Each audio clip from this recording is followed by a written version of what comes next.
Hello, ഇന്നത്തെ വീഡിയോയിലേക്ക് എല്ലാവർക്കും സ്വാഗതം. ഇന്ന് ഇവിടെ ഉണ്ടാക്കാൻ പോകുന്ന ഒരു കൊറിയൻ നൂഡിൽസാണ്. വെരി ഹോട്ട് കൊറിയൻ നൂഡിൽസ്, ഒരു സ്പെഷ്യൽ നൂഡിൽസാണ്. നല്ല ഭയങ്കരമായ എരിവോട് കൂടിയ നൂഡിൽസ്. അപ്പോൾ അതിന് വേണ്ടിയിട്ട് നമ്മൾ പാൻ അടുപ്പ് വെച്ചു. അതിനകത്തേക്ക് ഇത് പാക്കറ്റായിട്ട് വരുന്നതാണ്. നമ്മളിവിടെ ഇപ്പം 2 പാക്കറ്റ് ഉണ്ടാക്കുന്നുണ്ട്. ഇത് ആദ്യമേ ഒരു പാക്കറ്റ് ഇട്ടു.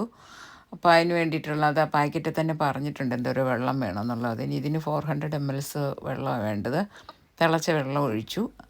അത് അതിനകത്തേക്ക് നമ്മൾ നൂഡിൽസ് ഇട്ട് തിരിച്ചും മറിച്ചും ഇട്ടൊന്ന് പയ്യെ സോക്കായി വരുമ്പോഴത്തേനും ഇങ്ങനെ സെപ്പറേറ്റാക്കി ഇടണ വീഡിയോ കാണിച്ചേക്കുന്ന പോലെ. അത് കഴിഞ്ഞ് ഇടയ്ക്ക് നമ്മൾ ഇളക്കി കൊടുത്തുകൊണ്ടിരിക്കണം. അതിനകത്ത് തന്നെ കിട്ടുന്ന ഹോട്ട് സോസാണ്. ഹോട്ട് സോസും പിന്നെ സെസമീസിൻ്റെ ഒരു സീഡ്സിൻ്റെ പാക്കറ്റും ഉണ്ട്. അപ്പം അതൊക്കെ നമുക്ക് ഇതിനകത്തോട്ട് ചേർക്കാനുള്ളതാണ്. അപ്പോൾ ഇവിടെ നൂഡിൽസ് നമ്മൾ തിളച്ച് റെഡിയായി വരുന്നുണ്ട്. അപ്പം വെള്ളമൊക്കെ പാകത്തിനായി. വെള്ളം നന്നായിട്ട് വറ്റരുത്.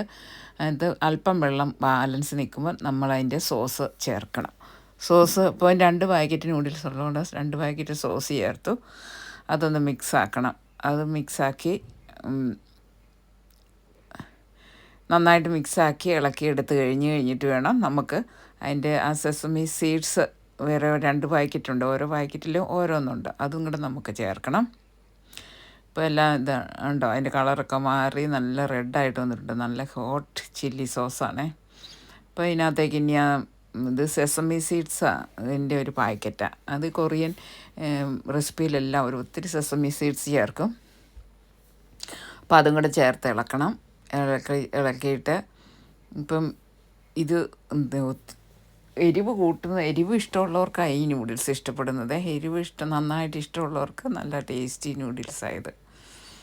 അപ്പോൾ അതാണ്ട് ഇവിടെ നമ്മുടെ നൂഡിൽസ് ഇത് നല്ല എളുപ്പമാണ്, പെട്ടെന്ന് റെഡിയാക്കി എടുക്കാം. ആ പാക്കറ്റിൽ തന്നെ പറഞ്ഞിട്ടുണ്ട് മൊത്തം ഒരു 5 minutes ഇരുന്നാൽ മതി. അപ്പോൾ അതെല്ലാണ്ട് റെഡിയായി വന്നിട്ടുണ്ട്. നമ്മൾ എന്നിട്ട് ഒരു കോപ്പയിലേക്ക് സെർവ് ചെയ്യുവാണ്. സെർവ് ചെയ്തിട്ട് അപ്പോൾ അതിൻ്റെ കൂട്ടത്തിലോട്ട് ഒരു എഗ്ഗ് ബുൾസൈയും കൂടെ ചേർത്ത് ആണ് നമ്മൾ കഴിക്കാൻ പോകുന്നത്. അപ്പോൾ എഗ്ഗ് ബുൾസൈയോ അതിൻ്റെ കൂട്ടത്തിൽ നമുക്ക് ഇഷ്ടമുള്ള സാധനങ്ങൾ ചേർക്കാം. അപ്പോൾ അടുത്ത വീഡിയോയിൽ കാണുന്നത് വരെ ബൈ.